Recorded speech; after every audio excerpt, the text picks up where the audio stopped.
You're listening to Chasing Prophecy Radio, where we discuss anything and everything beyond the scope of normal. On UPRN Talk Radio, FM 107.7 in New Orleans and FM 105.3 in Mississippi. If it's unexplainable, we're talking about it. Whether you're a believer or a skeptic, we cover everything where the unknown becomes the known.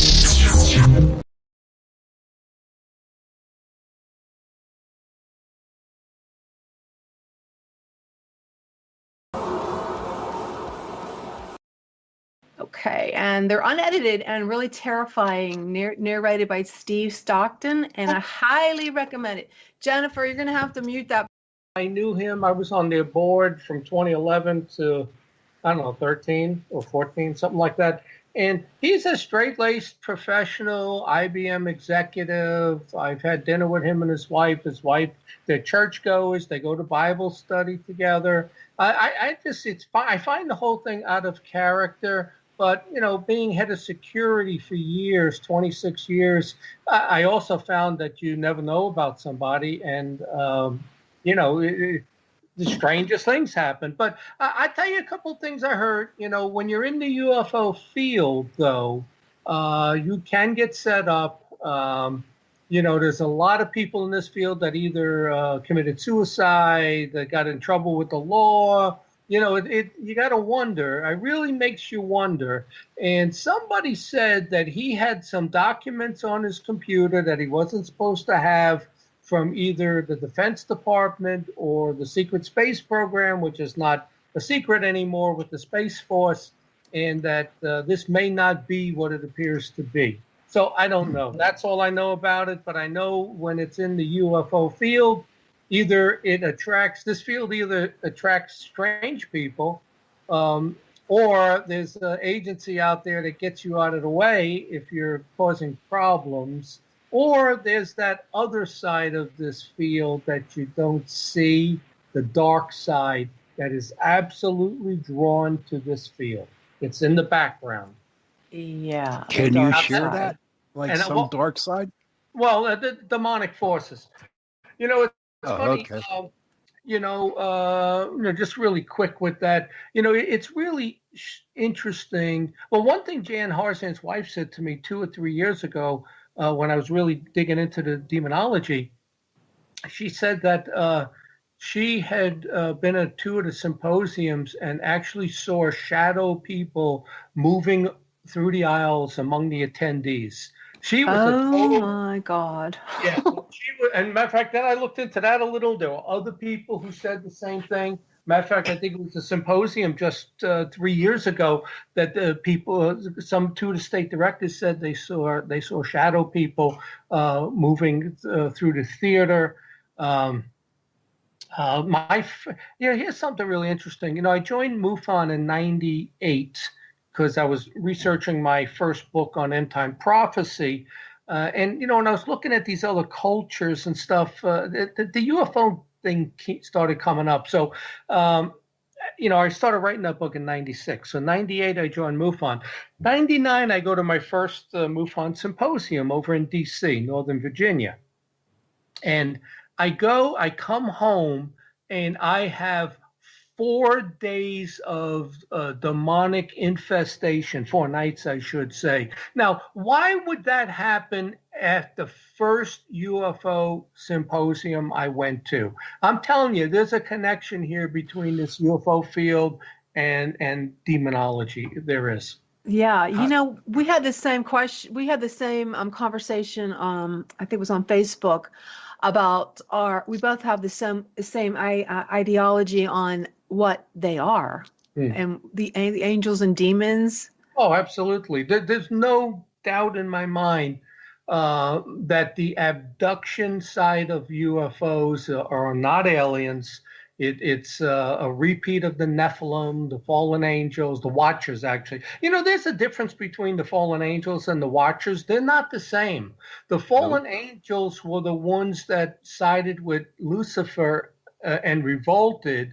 The Watchers are 200 angels that decided to materialize and procreate with women and became fallen angels. So there's two different types of fallen angels. But I am, Jen, also, while I was doing this research in my book, The String Theory of the Unexplained, I took Kenneth Ring's work on near-death experience and alien abduction, right?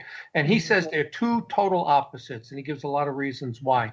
So what I did then, after reading all of the books on exorcism, Malachi Martin, Gabriel Amorth, all of those, and not hauntings, but demon attack type stories, and I read the alien abduction stories, Carla Turner, all of those, Betty Andresian. I then sat down and took the markers of demonic infestation, when they start to attack, and the markers of alien abduction. There's about a 70% overlap. The same things happen. And I think I may be the only person in the world that has done that comparison. And it's in that book, The String Theory of the Unexplained.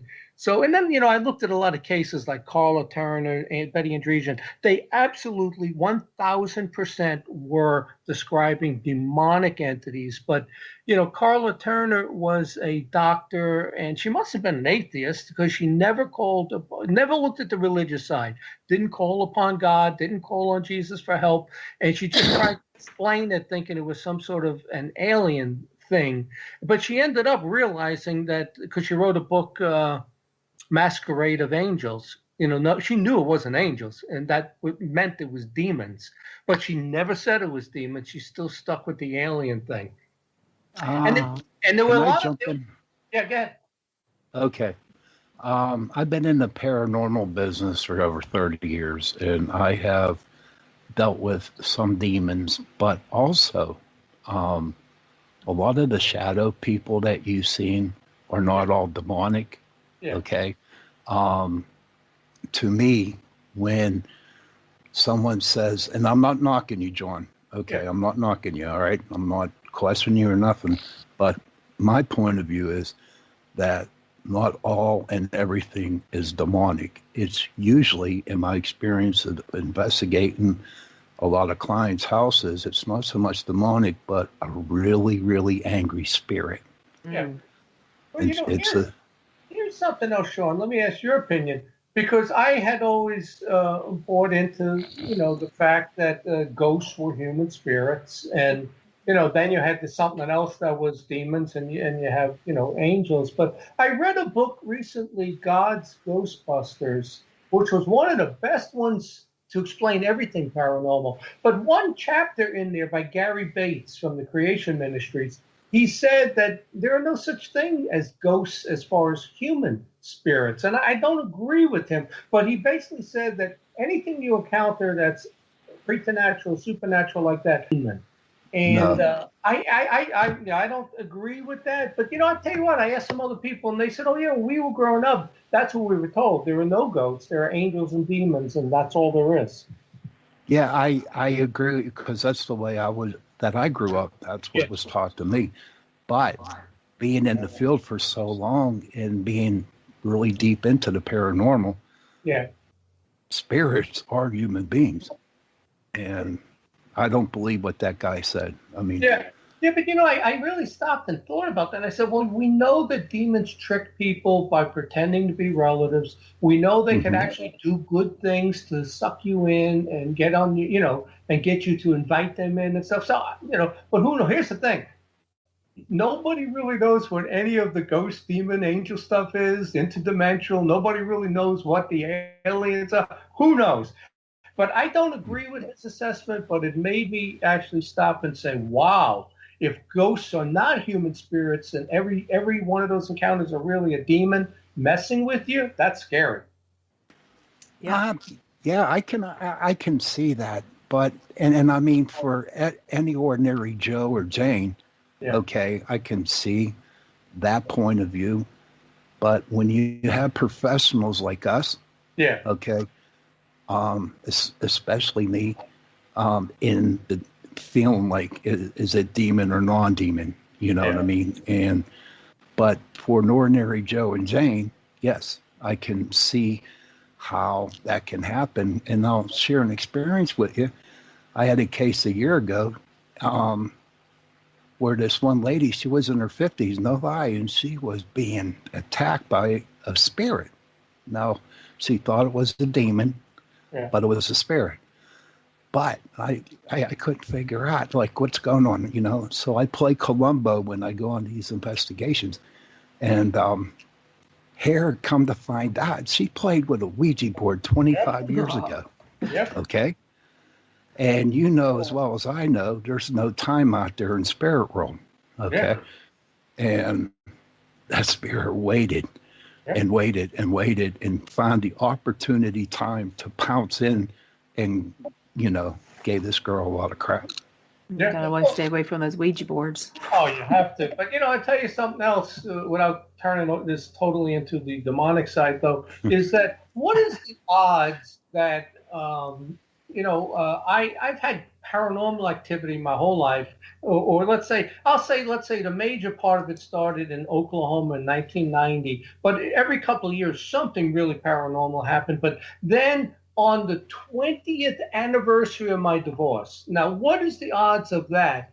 A demonic entity showed up in the house. Why on the 20th anniversary of my divorce? See, there's no coincidence with these things. They waited. There's no conception of time. Well, maybe there was, because he did it exactly on the 20th anniversary, June 6th of 14. I got divorced June 6th of 94. But that was a message. And that one was my first encounter that I believe was demonic. Mm-hmm. That's creepy. Okay, Jen, it's back to you, honey. That's okay. I'm enjoying it. Yeah, we'll get back to reality. Go back to reality. Yeah, really. No, I love it's so interesting. I could sit and listen to it all night.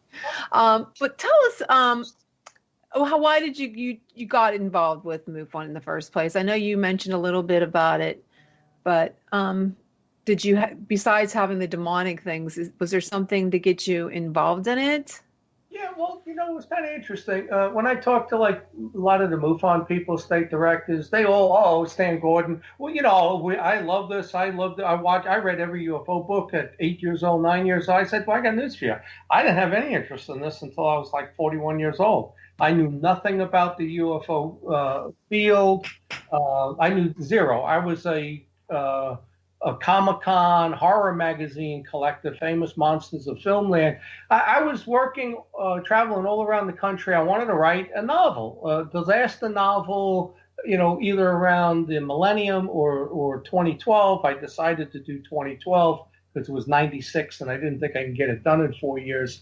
So that's how I basically started, writing a Irwin Allen disaster novel, around the Mayan calendar. And that's when I started reading the stuff about star people, knowledge from people from the sky, flying shields. That's how I got involved in UFOs. And I think, it actually pulled me in. I didn't look to get into the UFO field like everybody thinks. Oh, he's always done this. No, I was 1998. I joined MUFON. I was 41. I knew nothing about UFOs. So I kind of got in, and then it immediately kind of pulled me in, because, well, I won't say that, because actually in the beginning not much happened other than that demonic attack after the first conference. But later on, when I became state director, is when I got sucked in because of the TV shows. Oh, yeah. I think we all did. Jen, I'm going to ask my producer. I see Celeste. Does she have a question for John? I'm not sure. I guess she does, but yes, she does. Hi, Celeste. Do you have a question for John Ventre? Hi. Yeah. Hi. Welcome to Chasing Prophecy. Do you have a question for John Ventre or comment? Yeah, sure. Okay. So last night I had a dream, right? Okay. I dreamed that I was flying and some people was they was trying to catch me, but they couldn't. And then after in the dream I had a ring, a gold ring, they was trying to get it, but they couldn't. It was a real fight because every time they try was to come closer, I just fly away. Mm-hmm. What I mean?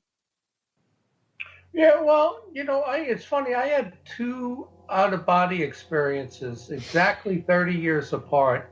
And at the time I was 12. I thought it was a dream. It was 4 nights in a row, I think. And every night, I was able to fly further, and I could actually see all the trees, all the tops of the houses in my neighborhood in Queens and stuff. And then when I in '99, when I told you I attended that MUFON symposium and I had all this demonic activity in the house, I again had an out-of-body experience. I was floating above my house. It was like I woke up and I opened my eyes and I could see my green Grand Cherokee in the driveway, and I was at the peak of the house and I wanted to just try to reach and touch it, and I kind of fell back into sleep or whatever it was. So I don't know. I'm not a dream expert. I don't know if those are, I don't know if your spirit leaves your body, what out of body experiences are. But if you didn't see any creatures or anything, I don't know how significant that is. Thank you, No, I Celeste. didn't see any creatures. It was like people who was trying to get me, but I kept flying, and Yeah. it's a while now. Again, it's dream that I flying. Well, it could be just a lucid dream. People have all kinds of things happen in lucid dreams, Yeah. But Well, thanks. The flying part could be an out-of-body experience. Yeah. Well, thank you so much, Celeste. Thank you very much, joining the Celeste. call. Thank you, Jennifer. Real quick, John, what do you think of Kecksburg? Well, yeah, Stan and I did we did a debate once on somebody's radio show. Kecksburg absolutely happened. Something happened. We know that they lied about it. We know that more than just 3 Air Force people showed up like they said.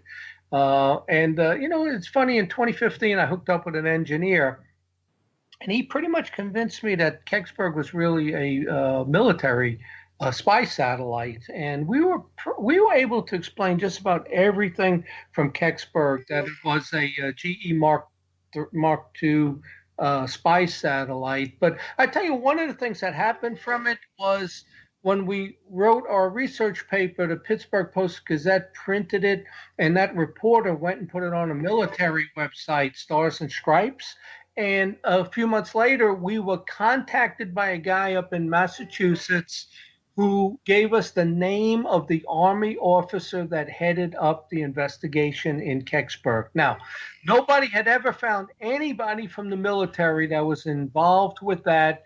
And we came upon the guy. We talked. He had passed away. We talked to his wife. We talked to his neighbors, and he had told them all that he had headed up that investigation into Kecksburg, but that it was a Russian satellite. That's what he was told.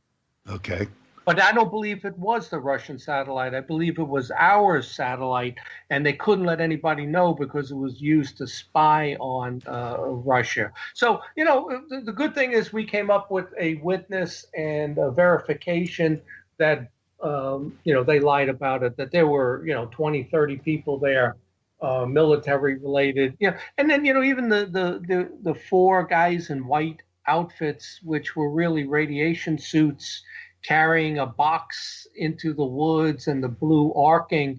We figured that was the radiation suits, NASA people maybe, and they cut the thing open to take out the atomic generator. I mean, so much of it made sense that we were able to explain it. But something happened, and it's not what we're being told, which happens a lot. I think that the whole Kecksburg thing too, it's funny, years ago I said to Stan, we got to do Kecksburg up. We got to do it bigger. We've got to do weekend tours, like from hotels where, you drive over and you tell the story. And that's when he started the Kecksburg Festival with the fire department. But I think that could be made into a much bigger event in a different location with lectures and all of that, if the county or somebody wanted to actually make it a tourism spot like Roswell. Yeah, that would be awesome. See, John, since I started chasing prophecy, we started to get to the UFOs and stuff like that. And so I'm doing a lot of research, first time in 35 years. And it's amazing. It seems like, if I'm not mistaken, back in 1954, 55, that's where they saw a lot of UFOs over in Germany. And I was wondering, okay, it seems like after all this little bit of information and all the UFOs that we're catching, all of a sudden our electric or our communications, microwaves, stuff like that. Is it possible? Now, I think, okay, that since we caught these, or the Air Force has got these UFOs, that they took all this technology from them and then they used it for us. Is that a good statement? Yeah, I think that's a good possibility. Bill Burns and I can't think of the other guy, that military officer, they wrote that book the day after Roswell, and they talked about all the items that we got from trying to figure out the UFO. But I actually have a little different spin on the UFO history. And I go back to, and I can't remember now, it was 1936 or 38, I think it was 36 in Germany, the Black Forest. There's a documented UFO crash in the Black Forest of Germany. Now, what I think happened was the Nazis got it. They didn't know what it was. They couldn't figure it out. And they started doing their experiments, like the Nazi Bell, the Haunebu, they developed the jet engines. They were 6 months away from winning World War II. If they really wanted the atomic bomb, which Hitler didn't want, he wanted to just capture cities. He didn't want to blow them up. And they had so much technology that they were working on, rockets, all of that. See, I think it came from that crash in the Black Forest. And I also think we got all of that. Kammler brought it over to America and cut a deal, because he's only mentioned one time in the Nuremberg trials, and then you never hear of Kammler again. I think he escaped, gave us all of the documentation and everything. And I think Roswell very well, that's 1945. So 2 years later in Roswell, that could have been an experimental UFO that we built and crashed in Roswell. And that could that's great. That's it. That could be the explanation for Roswell and then the cover-up. But I think that the Black Forest crash was really the start of it, and the start wasn't Roswell. Interesting. I believe that too. Celeste has another question. She wants to know, and Celeste, if you go to my Facebook page or go to Amazon and look for Aurora's Curtain under my last name, J.E. Nicasio, I have a book that if we'll answer that too in my book. It's a fiction book, but can Lucifer be forgiven by God? I've asked that, and his betrayal was so deep, and his unwillingness to repent. So there is no forgiveness for Lucifer or for fallen angels. It's not possible because they're so malevolent at this point. Okay, now I'm going to blow all you away tonight. Good. I want to be blown away. Go for it, John. You're going to get blown away. Okay. Now, when I was studying this stuff, I started Angels and Demons, and I talked to a lot of priests. I talked to a lot of monsignors and a lot of theologians, okay? And this really threw me for a loop. But when God threw Lucifer out of heaven, right, he supposedly sent him to hell, okay? But sure, he was sent to hell, but he was there to keep an eye on Satan. Okay. I've heard that it's two separate beings. Lucifer and Satan are two separate beings. Two separate beings. Yeah. And I know, and from what these people who are scholars that telling me this, because it was really interesting, that when the earth ends, when everything dies, Lucifer will be put on the right-hand side of God again. Well, that's interesting. Yeah, it is. It blew me away, because when they would tell me, okay, that he was just, because in the Bible, as you all know, if you're didn't sound right. You know, it wasn't going to be put in. I can go on forever. This is another show. This is another show. That's interesting. But first, instead of taking a knee at sporting events, he's going to have to take a knee at the throne. And Damn straight. Damn. I That's think another a lot of story, people are going to John. have to do that. Yeah. That's another story there. Yeah, that's a whole nother story. That's kind of, yeah, I don't know. I think we all are able to be forgiven. So I'm not so sure about Lucifer. I know he was a terrible person, but I want to look at the good in all God's creatures, and maybe God could do that. I don't know. Yeah, that's, it's a little contradictory to think that he's unforgivable, Yeah, but he would have to prove it. And, and I think the whole thing, even with this, when you get demonic infestation stuff, whether you emit an aura or something, they can read you somehow. I don't think demons can read your mind. They can put thoughts in your head, stuff, but I don't think they can actually read your mind. But I think there's enough of them around stalking people that they just know everything you've done because they've viewed it. Well, they know where where your weakness is. And that's why I always tell people, don't put it out there in the universe what you are fearful of, because that's when the demons, demonic people, spirits, that's how they get you. Yeah.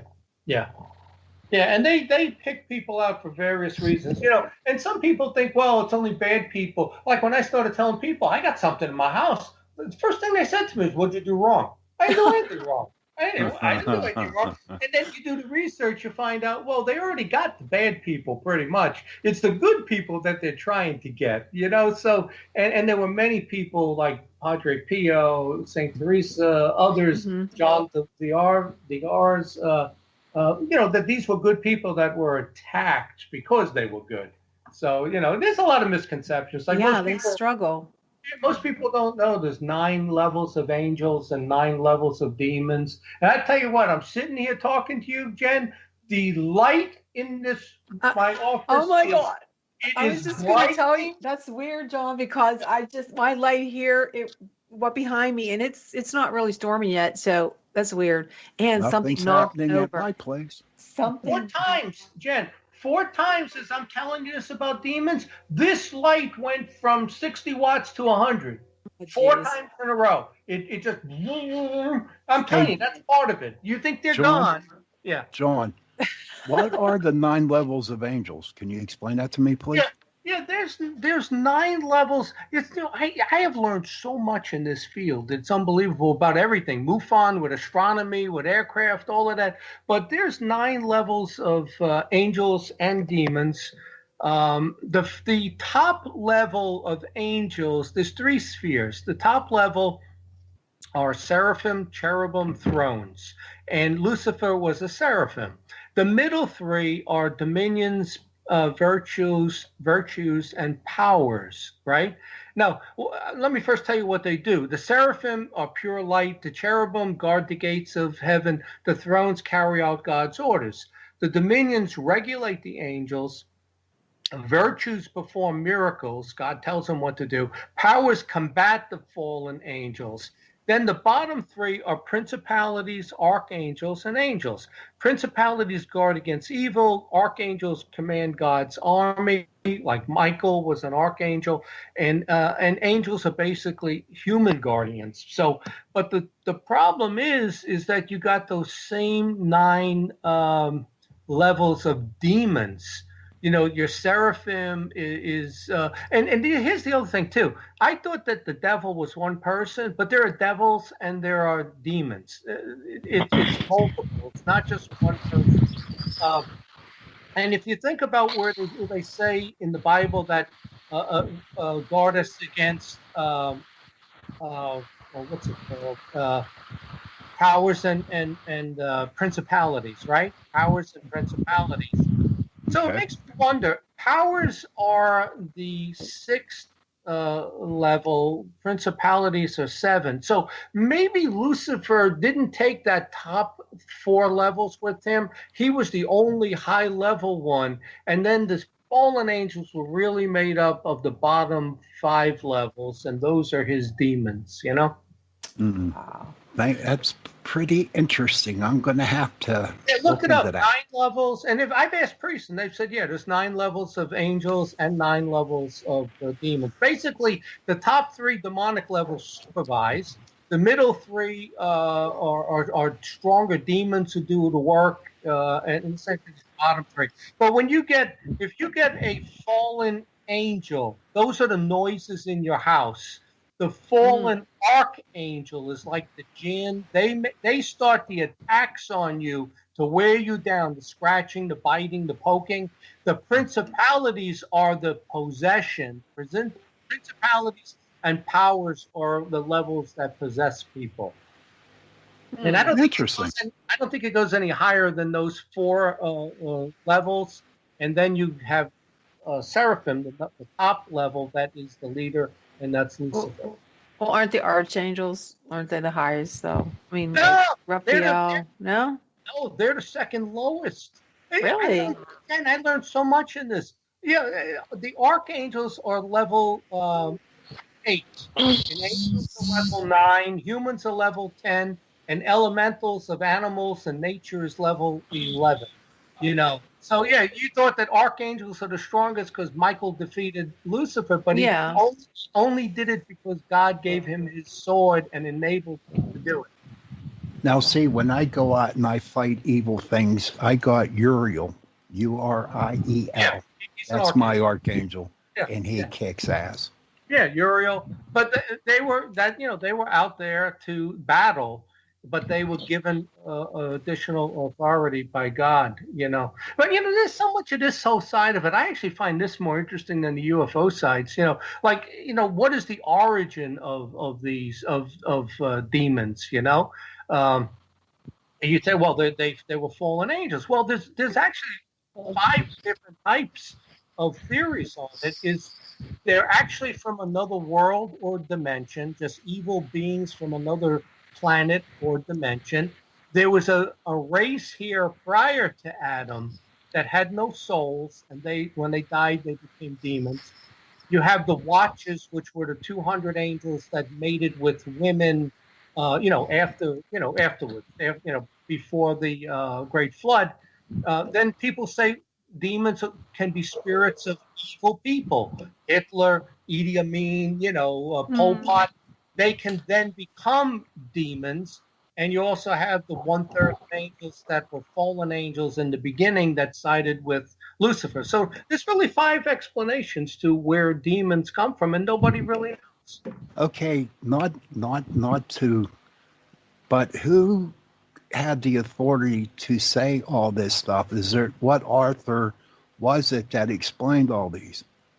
Some comes from the Bible. Some comes from exorcisms where they question the demon. Tell me your name. They try to break him down by getting him to communicate. Tell me your name and all. And they actually ask questions and they compile this information. Because, like when I told you the hierarchy, I can give you the names. Of the names of demons that fall into each of those 9 levels of demons, from the books I've read. Okay. I'm a little sketchy on this situation, but that's my own personal opinion. Okay. Maybe it's something I have to look into even more. See, to me, there are so many damn demons out there in the world, and it's like, who you dealing with? How do you know it's the top demon or the low demon or whatever? Do you know what I mean? Yeah, well, they know that during the exorcism as to, and they've documented this over the years, and they've kind of broken it down that the noises, then it progresses to the next level of physical contact, and then the next level of possession. And those are different demons that do those different things. Different levels. In my business, in my thing, I have dealt with people who do get possessed, but they're not from demons; they're from real ghosts. Oh. Well, okay. A human spirit could do that because yes, it's hard the human to say. Spirit can jump in on you.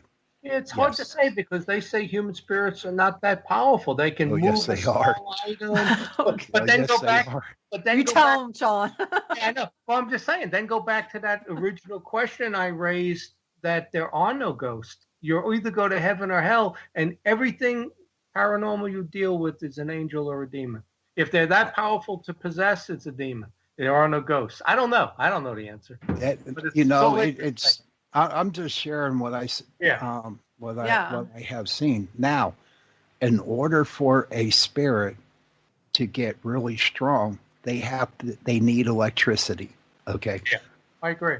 They need energy, and when you're at a house and you're under, all kinds of poles and stuff like that and everything going, I mean, it's just like a bed. It's just like a bed full, and then it goes crazy.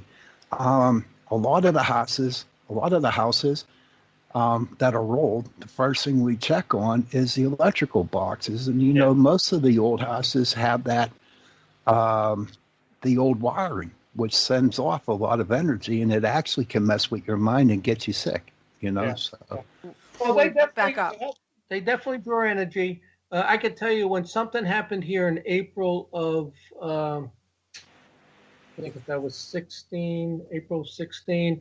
I then went, it was a demonic attack. I went outside. I had just picked my jet skis up, had them serviced, charged, everything. It was like 2 weeks later. I want to take them down to Pittsburgh. So I start them first. Both batteries are dead. Not one. Yeah. Both batteries are dead. Absolutely. And the batteries in my snowmobiles were dead. 4 batteries, all dead. And there was something outside my house. That happens all the time. Yep. All the time. When I go on investigations, I better bring 64 batteries because they go out within 5 minutes. It happens when I go to the cemetery too. Doesn't it worry you though that you can't see it, so you don't know what you're encountering? That's the part that scares me. That I don't want. People have asked me to get involved in a haunting, people need help. That there's a spirit, a shadow person. I don't want to contact them. I don't want to make any contact with them because I don't want to go there and then it attaches to me. And I know they target people and then they send people to you trying to get invited in your house. They don't like piggybacks. Yeah. And then once you invite them in, and, I can even tell you when this stuff was really going on here in 2016, I had people, Jen, I'm single at this point, divorced. Yes.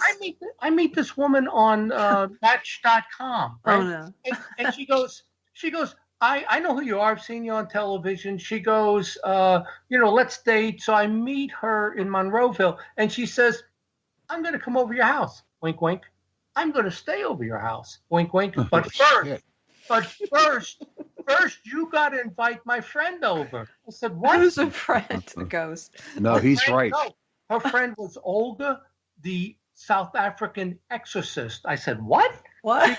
She goes, I spent, what's the odds of on a dating site I meet somebody who's all into this, right? She goes, I spent a month in South Africa doing exorcisms with this woman. She lives in Pittsburgh right now. She goes, you wouldn't believe the things I saw. I said, well, did you do it with a priest or a Christian or somebody trained? No, Olga the exorcist from South Africa. And I right away said to myself, I know what this is. That Macumbe and voodoo is the most powerful type of possessions, and she wanted me to invite Olga in my house, and it would have brought in a higher level. Yes, it would have. You are so correct. And I knew it. And so there is an example of them wanting to be invited in. And you see that in movies too. They come to the door like the Black-Eyed Kids. Invite me in. I need to use the phone. I need to use your bathroom. Sort of like a vampire, huh? Yeah, like a vampire. Something else, Jen. Did you know that vampires are demons? No, I did not. I never did either. I thought vampires were like a story. Bram Stoker made it up like Frankenstein, Dracula, the Wolfman. I thought they were characters, And the more I've researched this and looked into it, vampires are demonic entities. They're demons. They're the opposite. They're the opposite of, let's say, Jesus, where they live at night They're not in the light. They drink blood instead of drinking the blood during confession, when you go to mass and stuff. I actually looked into it, and the vampire is actually a demonic entity. And then I'm like, oh yeah, okay, you already know. Okay, let's mute that person. This is a crazy night. I think all the It's a demons are ghost. the ghosts It's a and the ghost. demons are getting through. I still can't get over my light brightening. I thought it was going to explode 4 times in a row. The thing went from 60 watts to 100 watts while we were talking about the levels of demons. Yeah. They're telling me they're still watching. They're here. Well, You just watch yourself, all right? I'm serious, John. Watch yourself. Well, I actually got it. It took me 5 years to get it out of my house. I brought a priest over in That don't 20. work. Well, he came over. He blessed everything, and it worked for about 6 months. They came back, but he didn't believe.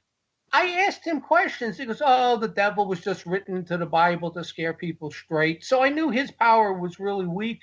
But an interesting thing happened last January of 19. Ryan Cavaline, do you know who he is, Jen? Ryan? I've heard of it. I've heard of it. He's made some Bigfoot movies. He makes movies, mountain monsters, stuff like that. He says, "John, I know you have this demonic entity, this haunting at your house." He says, "I'm doing a movie called The Exorcism Prayer. I want you in it. Part of the deal is I'll bring a very trained exorcist down to your house. He'll interview you, and then he will exorcise your house." And I tell you, this guy knew his stuff. He lived up by Route 80, Sharon, PA. Uh-huh. He came down. We filmed. I told him what was going on. Holy oil above every window and door, holy water in every room, myself, the whole thing. It's been gone since January of last year when this priest for the movie came down, and he was real. I believe he did drive it out, because everybody that's come in my house, even my daughter-in-law says, "John, Dad, the house is so clear now. There was always this heavy presence in the house." And you know who came over today? We had lunch, was Colleen DeFranco. You know her, right? Yes. Yeah. So she came and she said the same thing. "John, when I dated you in 2004 to 2008, she said, your house, I would hear things, and there was such a heavy presence in this." And she goes, "It's not here now." I said, "I know. That exorcism last January, That's good. Cleaned it out." Hey, John, let's turn it over to Jenny here.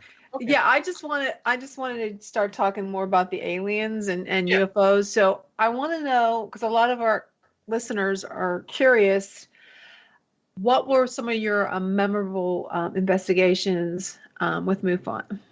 Yeah, the best one, was 2008. I had become the state director in 2007, and I did that for 10 years. And we get this big case that started up in Lake Erie. I was getting information of bright lights coming off of Lake Erie, some sort of a craft flying. And then I would and you could match up the reports from Lake Erie to Wheeling, West Virginia, then across Pennsylvania State College, and then it just exploded in the Philadelphia Bucks County area. And the Bucks County, at the time, Jen, we were getting 92 cases a year. In a 3-month period in the Philly Bucks County area, we got 230 cases just in that one area.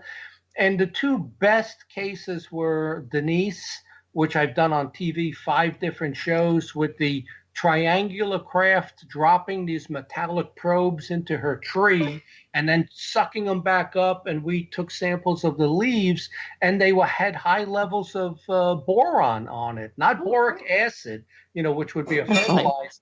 It had boron. Boron is used in stealth aircraft and paints and enamels in nuclear reactors. She had boron on her trees. And a bird had a nest there. The bird was dead after she saw this the next day, was laying on the ground dead. And then at the same time, there was a guy in Doylestown. That was Levittown.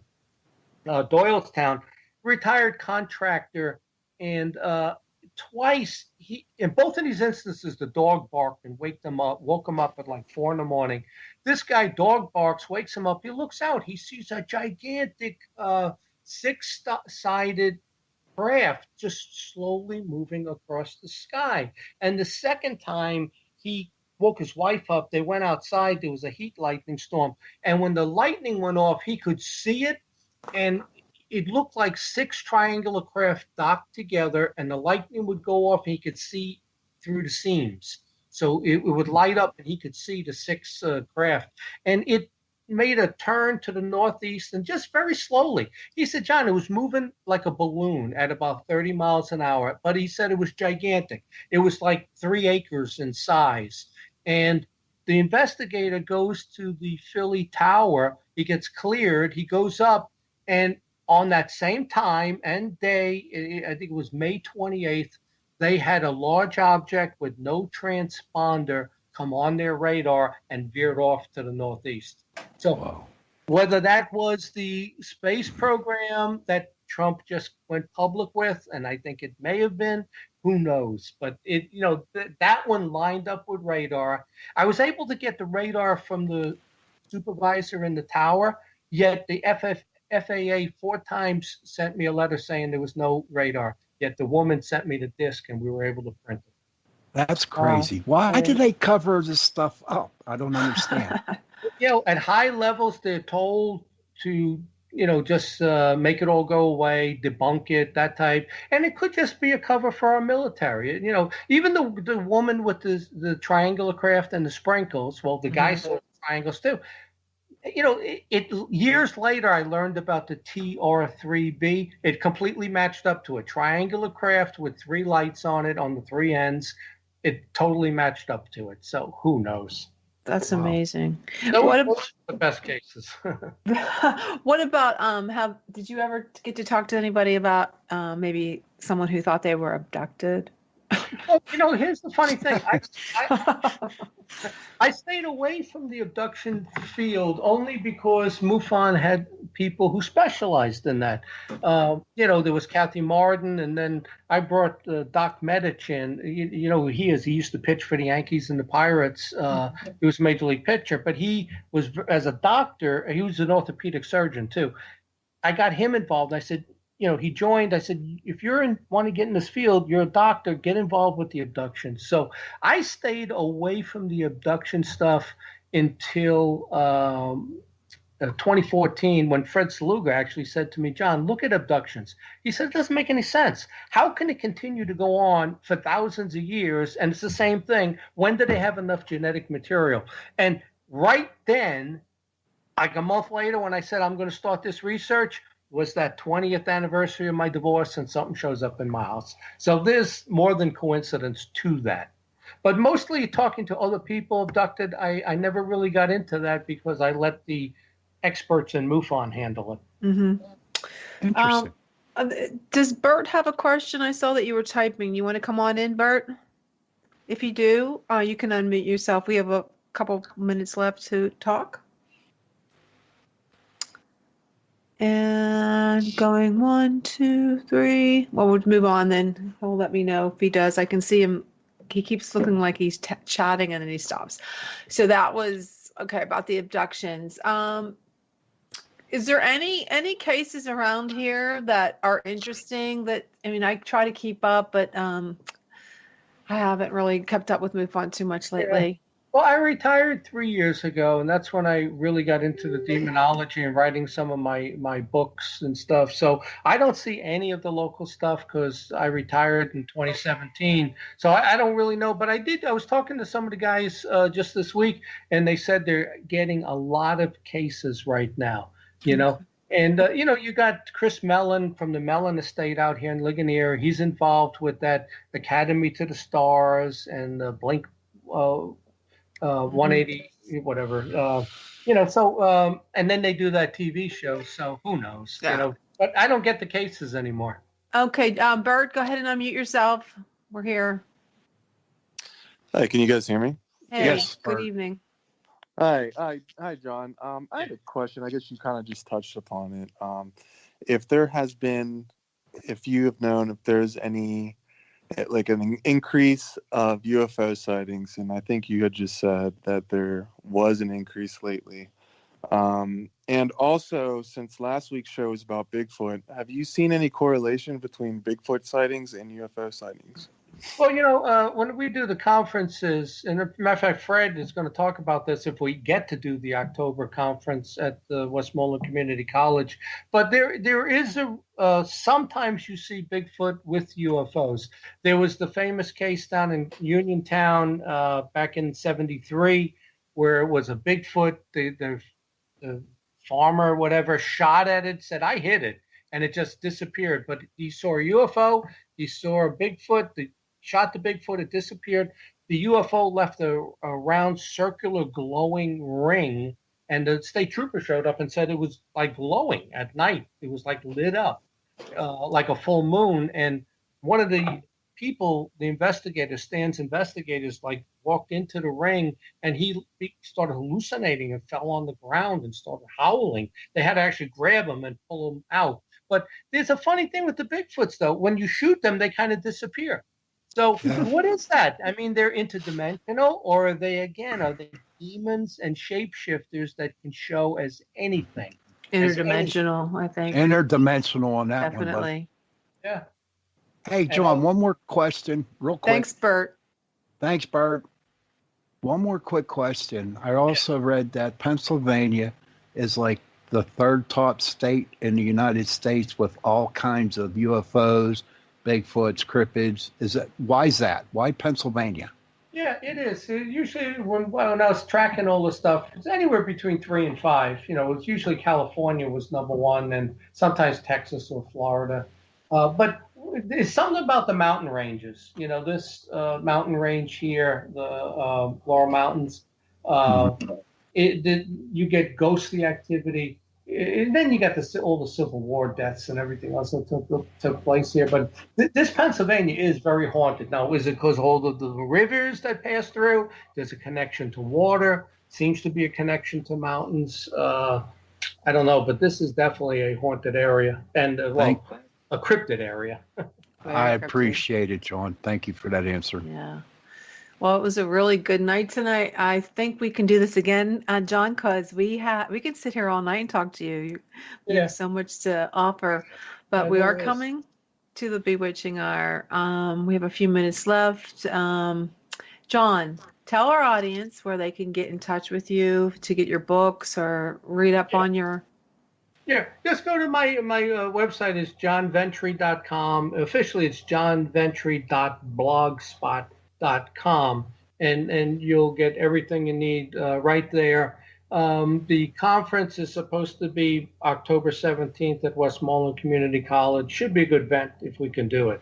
But johnventre.com will get you there. I hope we can do it because I don't see why we can't. Yes. But it would be really cool. We're restricted to 25 people at an indoor event right now. So, and I think the fact that it's 2 weeks before the election, they're not going to allow anything because they're pushing this COVID thing way beyond what it is. Thank you, John. Yeah, that's another story. Yeah, you need to get an outdoor venue. I tell you what, have me on again to talk about the COVID conspiracy. That's the last book that I wrote. It was sweet. That'll be a good one. We'll definitely have you back on. I'll tell you the whole backstory as to what happened in China. Oh, okay. Sounds great, John. We'll have to do that. We'll put you in the calendar. Okay. Well, thanks again for joining us tonight. I appreciate it. Sean?